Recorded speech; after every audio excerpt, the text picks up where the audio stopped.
Salam badai. Selamat siang badai semua. Alhamdulillah hari ini saya kedatangan tamu Abangda YS Parsiohalan Marpaung Sarjana Hukum. Mungkin sebelumnya beliau sudah kita mintai keterangan dalam podcast ini pada saat itu sebagai ketua PBH DPC Pradi Cibinong. Namun ada prestasi pasti ada apresiasi. Saat ini beliau sudah berganti posisi menjadi wakil ketua PBH Pusat Pradi untuk periode 2021-2023. Baik, langsung saja Abangda Parsiohalan, apa kabar? Alhamdulillah, terima kasih, kami sehat-sehat Indah, semua sehat. Alhamdulillah. Baik, ya kami bersuka cita ada kader ya Bang ya, ketua PBH dari Cibinong yang bisa diangkat menjadi wakil ketua PBH Pusat. Tentu kami semua bersenang hati. Ya tentu lagi-lagi saya sampaikan tadi ada apresiasi pasti ada ada prestasi pasti ada apresiasi.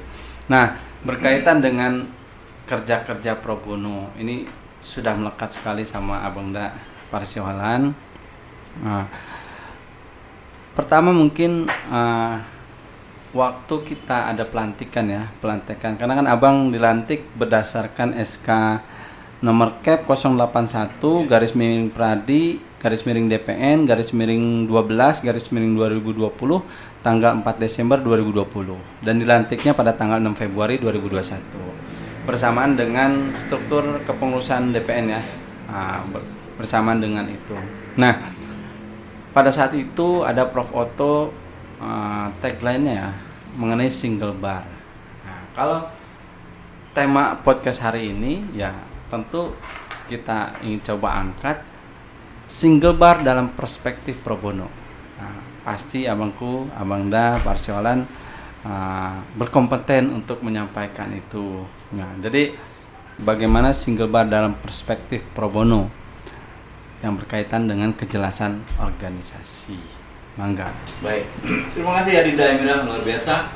Saya bisa diundang untuk podcast bersama Adinda dan rekan-rekan di kantor YRP ya.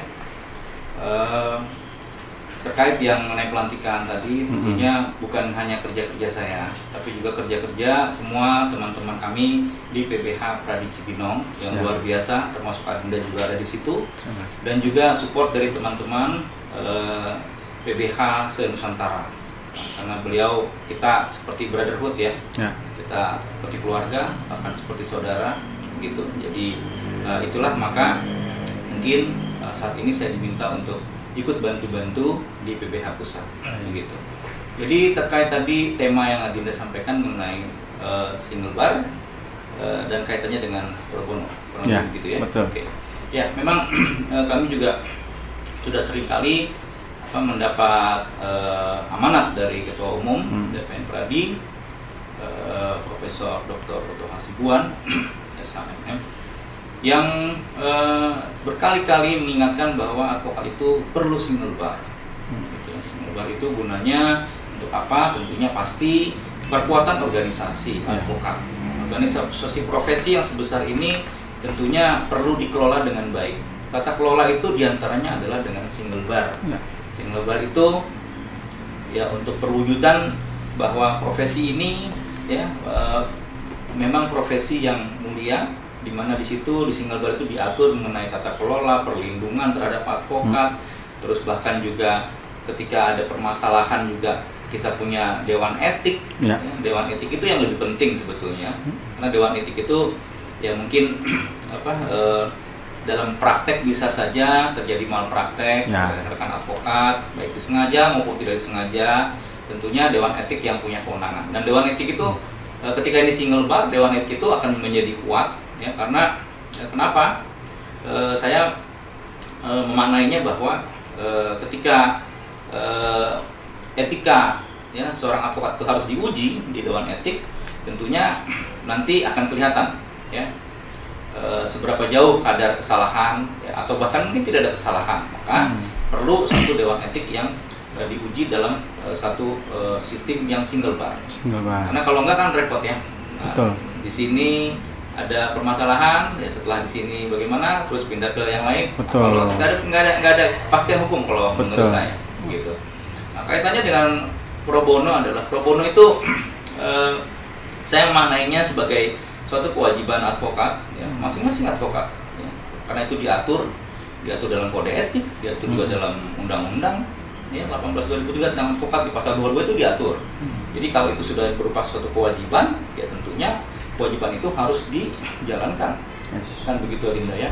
Nah, jadi kaitannya adalah bahwa kalau kita single bar, organisasi nanti bisa mengatur bagaimana setiap advokat itu menjalankan kewajiban pro bononya. Betul. Gitu. Jadi tidak ada lagi yang artinya mengabaikan lah.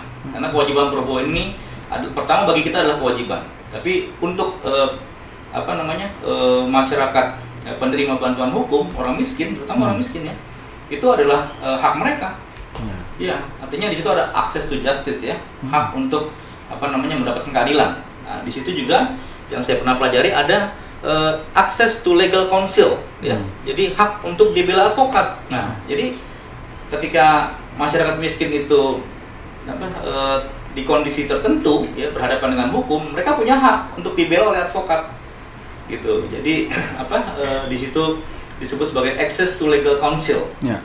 Nah, ketika itu ada, maka siapa yang harus bertanggung jawab? Tentunya advokat ya, kembali lagi kepada kewajiban pro bono mereka. Kurang lebih dari besarnya. Baik, artinya dengan single bar memberikan kepastian. Betul. Bagi masyarakat Ya. ya, agar tidak ada yang lompat-lompat itu deh Bang ya. Ya, kurang lebih begitu. Baik. Lalu dengan single bar apa yang diharapkan terkait dengan pembinaan terhadap pekerja itu sendiri? Si advokat pro bono itu sendiri. Ya, tentu ada kaitannya dan sangat ada karena pemberian bantuan hukum cuma-cuma atau pro bono tadi ya, kami juga dapat amanat juga langsung dari ketua umum kita dan Profesor Dr. Tua Hasibuan bahwa pemberian bantuan hukum cuma-cuma atau pro bono itu harus dijalankan oleh advokat yang memiliki kapasitas yang berkualitas, begitu ya, dan tidak boleh diberikan secara asal-asalan. Bahkan disebutkan lebih tegas lagi harus diberikan secara first class. Nah ini menarik.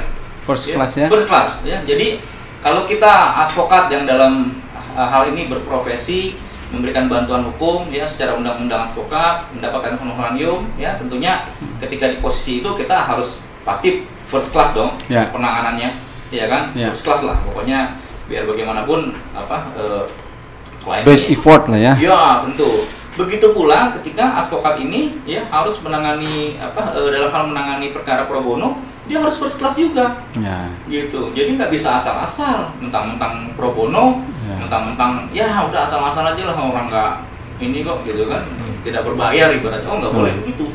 Nah kaitannya adalah ketika terjadi pelaksanaan yang mungkin tidak sesuai, artinya dalam hal pelaksanaan pro bono ini si advokat tidak menjalankan secara maksimal, gitu ya. Tentunya kaitannya adalah etika tadi. Bisa saja ya itu nanti ada di mungkin di evaluasi seperti itu, dan itu kembali lagi kepada induk organisasi yang punya hak dan kewenangan untuk memeriksa, dalam hal ini Dewan Etik. Setuju. Begitu. Lalu tadi bicara tentang si advokatnya yang dikhawatirkan melakukan malpraktik ya, Coach ya. Abang ya. Saya biasa manggil coach karena ini guru saya. Lalu bagaimana dengan perlindungan terhadap si advokat pro bono itu sendiri? Ini kan tidak lepas dari kriminalisasi. Biasanya kan ya kliennya pun kan, mohon maaf ya, namanya pro bono kan. Nah, dia juga punya kecenderungan atau mendapatkan potensi untuk dikriminalisasi. Nah, bagaimana kira-kira dengan single bar ini mampu memberikan perlindungan bagi advokat pro bono? Ya. Ini pertanyaan yang sangat menarik sekali, dan ini bagi kami yang di lapangan, dalam hal ini teman-teman kami yang di PBH se-Nusantara ini, perlu saya sampaikan juga ya, PBH itu ada di 116 cabang ya, kita sebutnya sebagai PBH cabang, itu ada di 31 provinsi se-Indonesia. Jadi tinggal sedikit lagi genap lah semua PBH ada di semua provinsi di Nusantara. Nah, terkait pelindungan memang ini bagian yang sangat penting bagi kami karena kami itu langsung bersinggungan dengan situasi-situasi yang sifatnya teknis ya. Bahkan kadang-kadang ya sampai dengan satu kondisi PPH diminta untuk turun ke lapangan ya kan, menyaksikan bagaimana terlaksananya itu satu eksekusi, bagaimana eksekusi itu menurut kita di lapangan ini patut dijalankan atau tidak, itu kan bersinggungan dengan banyak pihak tuh. Ya, kami sendiri waktu di PPH Cibinong tuh sempat berhadapan head to head, ya, artinya berhadapan dalam konteks yang profesional. Ya dengan teman-teman dari Satpol PP ya, ketika mau ada acara eksekusi di satu tempat gitu kan, ya, kami harus berargumentasi dan di situ memang rentan sekali dengan situasi-situasi di mana ya mengenai perlindungan tadi, kan dikriminalisasi kah atau mungkin ada suatu kejadian yang tiba-tiba ya insidensil lah ya, insidensil namanya ada suasana seperti sedemikian rupa gitu kan. Nah, kembali ke perlindungan ya tentunya kami karena kita menginduk kepada induk organisasi DPN Pradi, kami harapkan dan dan saya yakin teman-teman juga sudah automatically memberikan perlindungan itu bagi kami teman-teman PBH Pradi yang sedang melaksanakan tugas-tugas pro bono ini, karena yang kami jalankan ini bukan membawa kami sendiri ya, bukan nama kita masing-masing tapi nama atau panji-panji dari DPN Pradi. Betul, tentunya kami harapkan dan kami yakin bahwa terhadap perlindungan itu sepanjang itu memang kita berjalan di dalam koridor, di dalam garis ya, tentunya perlindungan itu pasti diberikan seperti itu. Nah, jadi memang menarik ya, mudah-mudahan ke depan mengenai perlindungan bagaimana teman-teman yang melaksanakan pro bono ini atau advokat Pradi yang melaksanakan pro bono ini bagaimana di lapangan untuk perlindungan lain-lain ya, mungkin bisa ada satu ketentuan khusus gitu. Dan akan baik, artinya dengan single bar adanya pembinaan ya, pembinaan terhadap para advokat pro bono sehingga menciptakan kepastian bagi masyarakat ya di dalam mendapatkan akses to justice tadi. Nah, yakin nggak Bang dengan single bar ini ada kesinambungan? Dalam artian ada kaderisasi ya, maksudnya kesinambungan pelaksanaan kerja-kerja bantuan hukum, lalu juga ada kaderisasi terhadap kaderisasi lah, maksudnya ada regenerasi lah ya. Karena begini, mungkin dengan single bar ini biasanya kan sulit untuk adanya regenerasi. Misalkan nih Bang Roland nih, ya mungkin saya paham Bang Roland tipikalnya seperti apa, harus ada regenerasi. Tapi kan banyak orang yang sudah merasa menjadi ketua, misalnya Bang Roland sudah nyaman jadi ketua PBH, Bang Roland saja setia, nah gitu kan. Yakinkah dengan single bar ini ketika Bang Roland tidak geser-geser kan biasanya mentok juga kan, pikirannya hal-hal yang sama itu aja, hal-hal yang normatif, hal-hal yang biasa saja. Nah, yakinkah adanya regenerasi atau kesinambungan terhadap pelindungan hukum terhadap masyarakat? Ya, jadi kalau konteksnya adalah regenerasi, ya kan? Regenerasi itu buat saya adalah suatu keniscayaan, karena tanpa regenerasi organisasi tidak tumbuh. Gitu ya. Maka dalam konteks saya pribadi, waktu saya sekarang dimintakan bergabung bersama teman-teman di PBH Pusat, tentunya untuk yang kemarin tupoksi saya di PBH Cibinong, tentunya saya akan meregenerasikan kepada siapa yang menurut saya layak, dan itu pasti sifatnya. Jadi ke depan ya kan, kemarin saya di PBH Cibinong, tentunya nanti ke depan kendali itu ada di teman-teman, bukan di saya. Artinya saya selesailah sudah. Saya harus meregenerasikan, tongkat estafet itu harus berjalan. Kan gitu ya. Nah, termasuk juga di skop yang lebih besar. Kalau menurut saya dalam konteks regenerasi itu perspektif saya melihatnya dari hulu ke hilir. Ya, organisasi itu dari hulu ke hilir. Dari mana tuh kira-kira? Dari semenjak adanya calon advokat atau advokat magang. Ya, advokat magang itu adalah bagian dari kekuatan organisasi menurut saya. Karena yang saya alami juga, yang kami alami di berbagai tempat, teman-teman PBH juga mengalami bahwa keberadaan advokat magang di PBH itu justru sebagai satu vitamin yang luar biasa, suplemen yang tidak bisa diimbangi menurut saya, gitu kan. Dan teman-teman ini bagian dari yang aset organisasi. Ya. Tentunya kita bicara dari hulu ke hilir. Begitu teman-teman ini PKPA misalnya kan, menunggu upah atau mungkin sudah upah ya kan, harus ada magang ya kan, oke, kita membuka diri untuk magang. Nah, disitulah berjalan regenerasi itu. Begitu ya, sampai nanti mereka sudah jadi jadi advokat, sudah dilantik ya, tentunya nanti generasi-generasi yang ini menjadi cikal bakal atau menjadi lanjutan daripada kepengurusan berikutnya. Jadi itu suatu yang keniscayaan, gitu ya. Artinya harus ada itu. Harus ada ya. Harus ada. Baik, dipastikan akan ada. Pasti harus ada. Harus ada. Baik. Itu bicara tentang single bar. Sudah dijabarkan dengan baik, ya mungkin itu turunan dari apa hal-hal yang dicita-citakan oleh Prof. Oto ya. Iya. Bergeser dalam perspektif pro bono. Nah, sekarang bicara tentang PBH pusatnya sendiri, Bang. Oke. Saya lihat, wah ini kerja keras nih, Abang Olan ini. Meeting-meeting saya lihat, saya ikuti, sungguh menyita waktu ya. Dan hati-hati jangan sampai nggak pro bini. Ya. Itu. Nah, lalu yang menarik ada kalau tidak salah ada program yang dulu di PBH Cibinong berkait namanya programnya Abang Desa. Oke, Abang Desa.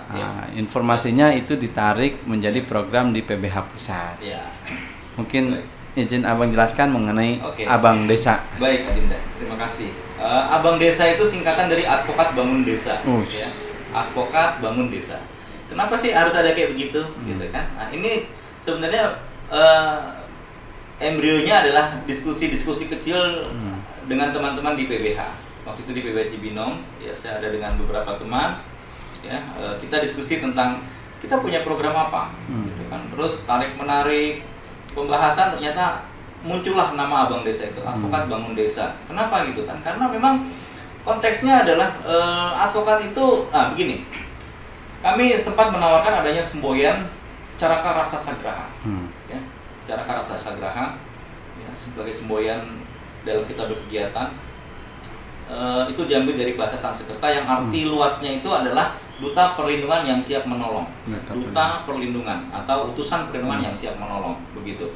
Nah, kita masing-masing advokat ini sebenarnya duta-duta, ya, utusan-utusan dari DPN. Ya, utusan-utusan dari induk organisasi yang ada di seluruh pelosok, bahkan di desa-desa, gitu, bahkan di desa-desa.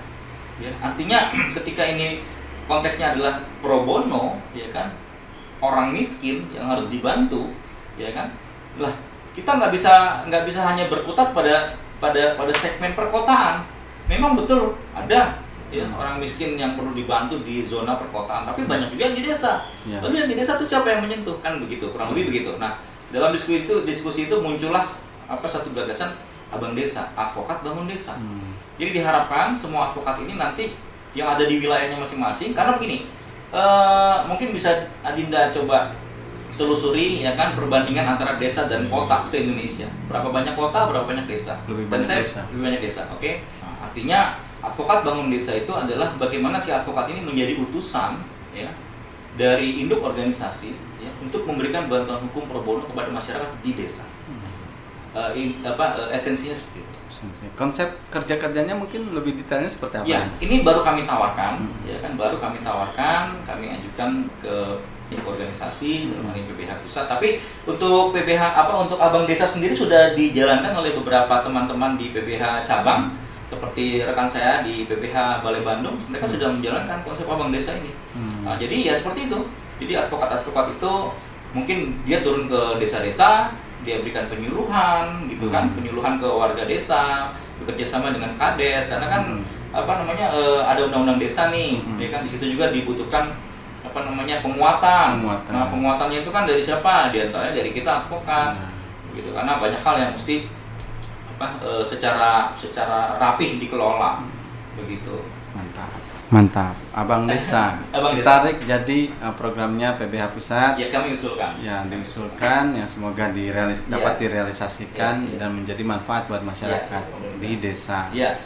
Karena memang kan sebagian besar pemerintah daerah kita di Pemda itu kebanyakan kabupaten dan kebanyakan juga desa kan begitu. Berkaitan dengan sertifikat pro bono, Coach. Oke. Gimana nih? Saya ingin mendapatkan sertifikat pro bono. Bagaimana syaratnya? Begini, simple saja, ya. Sertifikat pro bono itu suatu program yang sudah dijalankan oleh PBH Pusat, ya.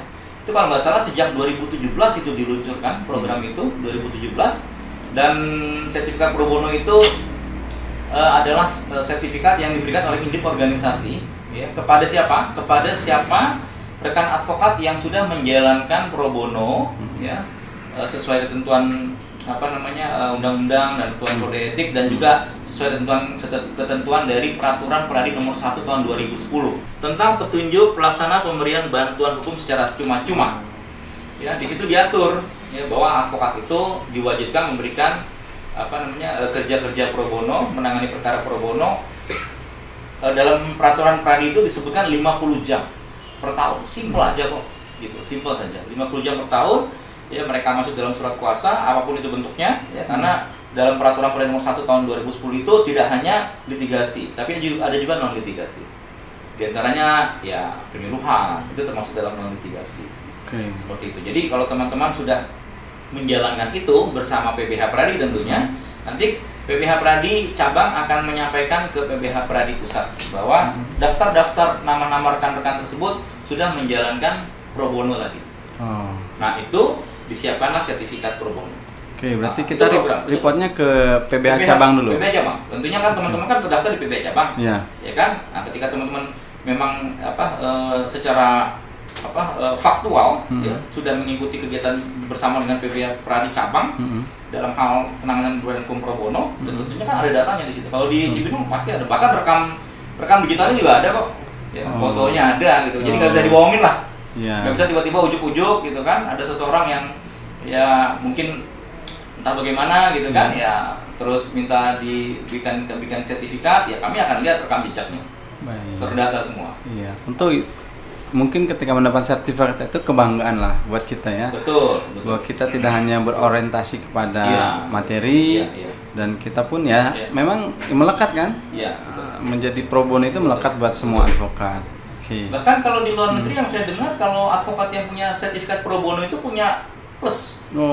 Nilai plus ya. Nilai plus, artinya mungkin saya nggak tahu ya artinya persisnya seperti apa, tapi informasi yang saya dengar ketika advokat itu pernah mendapatkan satu sertifikat pro bono, ada nilai tambah dari si advokat ini. Dia sudah terbukti teruji memberikan kontribusi terhadap masyarakat. Iya. Oke, Coach Roland. Siap. Bicara tentang single bar sudah tadi. Bagaimana turunan dari single bar ini dalam perspektif pro bono. Bicara tentang sedikit dua kegiatan yang akan dilaksanakan untuk PBH Pusat sudah. Mungkin ada apa nih dari Coach Roland nih sebagai wakil ketua himbauan, saran bagi kami di daerah-daerah nih. Wah, Coach Rolandnya sudah pusat kan? Buat kami di daerah, di cabang, bagaimana menjalankan roda PBH ini? Pertanyaan yang baik sekali nih, luar biasa nih. Kami di PBH Pusat ini, ya, fungsi kami adalah supervisi, monitoring, dan regulator untuk PBH Pusat. Ya. Jadi kami mensupervisi kegiatan teman-teman, ya, PBH yang ada di cabang di 116 PBH se-Indonesia yang sudah saat ini berdiri. Kami menjadi supervisi bagi teman-teman itu. Kami menjalankan menjajaki kerjasama ya, dengan BPHN, kebetulan sedang dijajaki BPHN. Ya, terkait akreditasi dan verifikasi bantuan hukum, ya, sebagai programnya dari BPHN, Kementerian Hukum dan HAM. Kami sudah menjajaki itu, kemarin baru seminar. Ya, dari fungsi yang lain, fungsi regulator, ya kami membuat aturan-aturan main, ya, terkait bagaimana sih PBH, ya, bagaimana strukturnya, tupoksinya masing-masing seperti apa, seperti itu, ya. Jadi termasuk juga dengan anggaran, seperti itu. Jadi itu dari fungsi regulator. Monitoring kita memantau ya kegiatan teman-teman, bahkan sampai dengan meminta laporan kinerja. Ya, jadi kami harapkan PBH yang ada, teman-teman PBH yang di cabang ini dengan penuh semangat menjalankan kerja bantuan hukumnya ini, ya kan, dan mereka memberikan laporan kegiatan, gitu ya, memberikan laporan kegiatan. Nah, lain dari itu adalah kita memaksimalkan diri untuk menjadi tandem. Jadi kita sifatnya nggak bagaimana ya, nggak strict lah bahwa ini atasan ini, nggak gitu. Kita ini tandem dengan teman-teman yang ada di cabang. Jadi kalau teman-teman di PBH cabang ada kendala dan lain-lain, langsung berkomunikasi. Kita coba cari salurannya seperti apa. seperti itu. Jadi intinya di kepengurusan PBH Pradi 2020-2023 ini ya kami ada di sebagai tandemnya teman-teman di cabang. Kami ingin PBH ini sebagai unit kerja ya, kami sebagai unit kerja khusus ya untuk menangani perkara bantuan hukum cuma-cuma pro bono, juga sebagai sayap strategis Pradi. Gitu ya, sebagai sayap strategis itu fungsinya luas. Ya. Mungkin tadi saya bilang dari hulu ke hilir ya, dari teman-teman yang masih jadi advokat magang ya kita bina ya, kita kita jadikan PBH itu sebagai kawah candra di muka untuk teman-teman ini untuk mempersiapkan diri untuk menuju ya kompetisi yang lebih luas. Ya. Sehingga teman-teman ini satu waktu akan ingat bahwa wah saya ini dulu pernah di PBH nih. Ya. Jam terbang saya, tanda tangan surat kuasa saya pertama di PBH, nanganin orang tidak mampu, nanganin orang miskin bersama teman-teman PBH. Nah, dari itu maka kami ingin supaya sebagai unit kerja ya, memang tidak mudah, banyak halang rintangnya juga, banyak kendala, tapi buat kami kendala itu justru yang memotivasi untuk bagi kita lebih kerja lebih maksimal lagi. Mantap. Bang Roland, kenapa kalau teman-teman yang pernah di PBH ya dalam satu momen misal, wah saya pernah di PBH, kok dia merasa bangga gitu loh. Kira-kira dulu Bang Roland kasih doktrin apa sih? Kok dengan bangga, saya pernah di PBH, saya pernah di PBH gitu loh. Ya, Adinda. Begini, mungkin kebanggaan itu karena bukan saya kasih apa-apa, karena memang mereka temukan sendiri. Ya, mereka temukan jati diri mereka, ya kan? Teman-teman ini Adinda ini menemukan jati diri mereka sebagai advokat yang tidak biasa. Ya, kenapa tidak biasa? Karena menyempatkan diri dari di sela-sela kegiatan mereka yang padat, di sela-sela klien-klien mereka yang harus mereka urusi secara profesional. Mereka menyempatkan diri untuk bisa sedikit menurunkan tensi, di mana nggak harus melulu bicara uang, gitu ya. Karena bantu orang itu bukan berarti bantu orang cuma-cuma itu terus kita nggak dapat apa-apa. Memang betul kita nggak dapat apa-apa dari si orang yang kita bantu, tapi kita yakin ya bahwa namanya rezeki berkat tuh nggak tukar, gitu kan? Kita sangat yakin itu. Jadi ya selama saya di PBH, saya ikut bergabung di PBH Cibinong sampai dengan sekarang, buat saya PBH Pradi ini adalah satu fenomena yang luar biasa.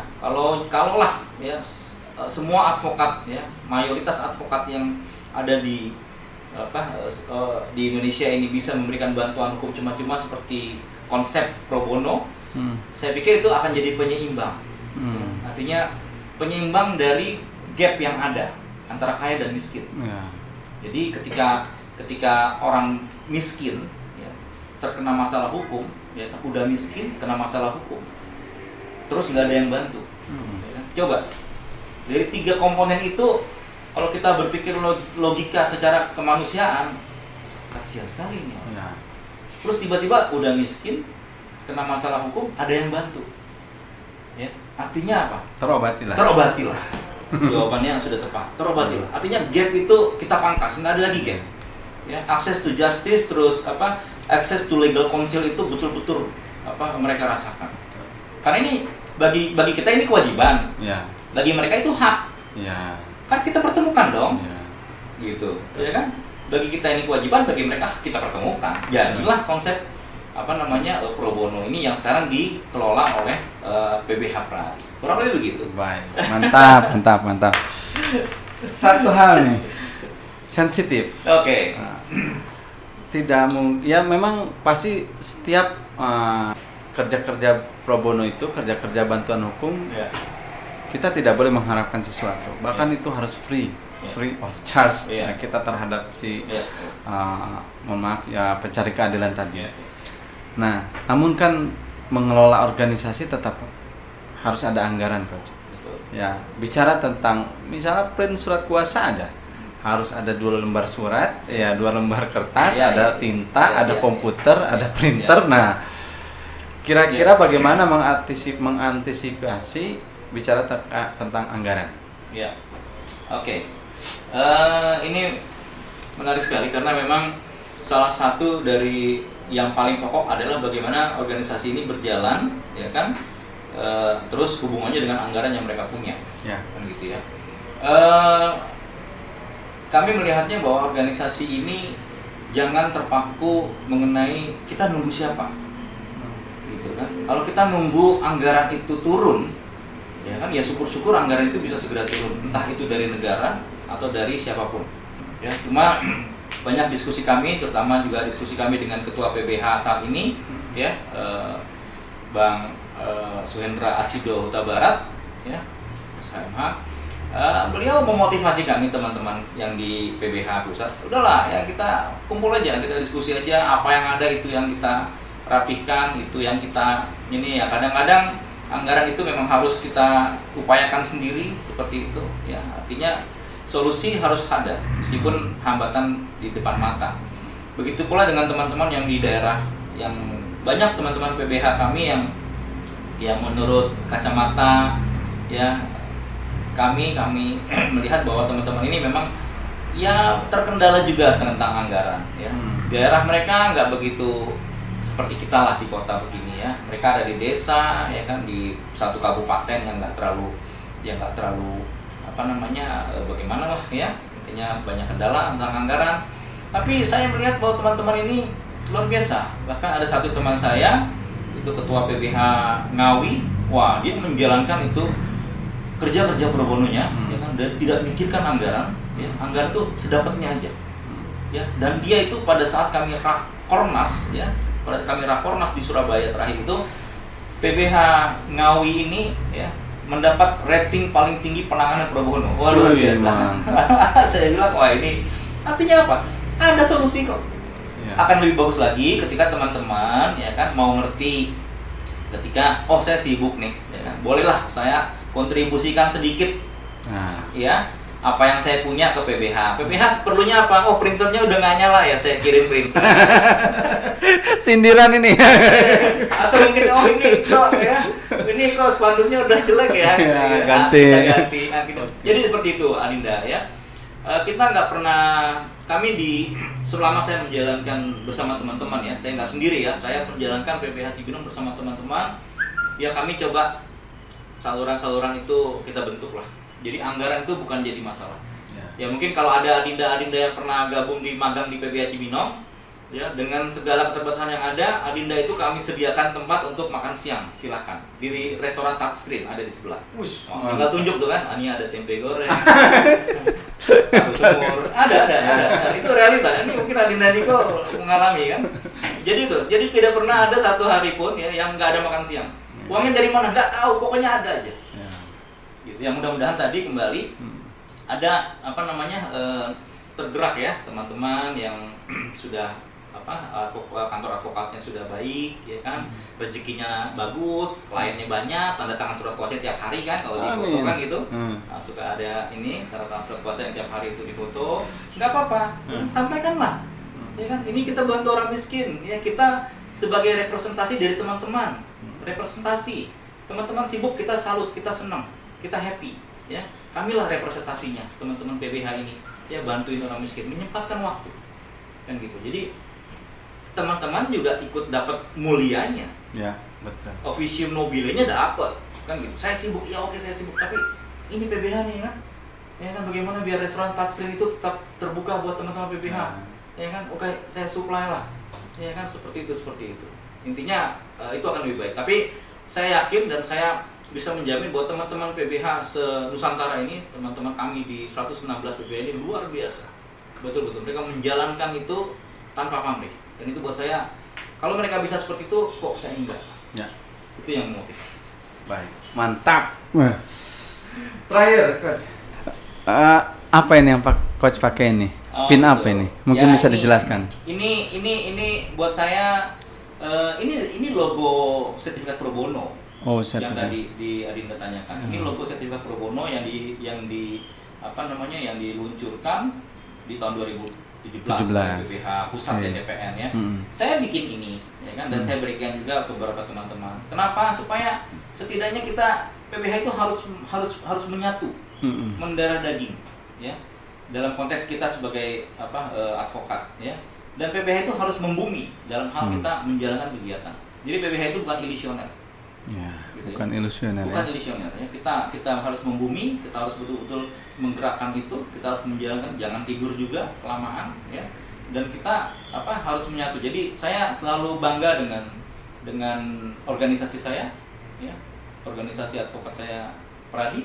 Saya bangga juga bisa berada di unit kerja khusus PBH Pradi bersama teman-teman. Sama saat ini Ketua PBH Pusat, ya, Bang Asido Huta Barat. Luar biasa beliau memberikan motivasi ke kami. Jadi tidak ada lagi jadi kalau bahasa kerennya, bahasa ininya nggak ada lagi waktu kesempatan untuk mundur. Tidak ada waktu untuk mundur. Tidak ada kesempatan. Tidak ada waktu untuk mundur lagi. Tidak ada waktu untuk mundur. Maju. No point has no return. Mantap. No point has no return. Has no return. Jadi tidak ada waktu lagi untuk mundur. Mantap. Terima kasih abangku. Sama-sama Adita. Bang sungguh mencerdaskan bagi kami. Sama-sama, terima kasih. Sangat berkompeten dalam hal menyampaikan terkait dengan kerja-kerja badan hukum. Semoga abang tidak bosan untuk kita mintai keterangan. Bukan dalam kepolisian ya, dalam podcast ini. Oke. Mudah-mudahan bisa mencerahkan masyarakat, mencerahkan para advokat, tergugah hatinya, hati nuraninya untuk kembali tunduk dan membumi kepada masyarakat tadi. Baik. Terima kasih Abang Roland. Baik, demikian badai semua. Semoga bermanfaat. Salam badai.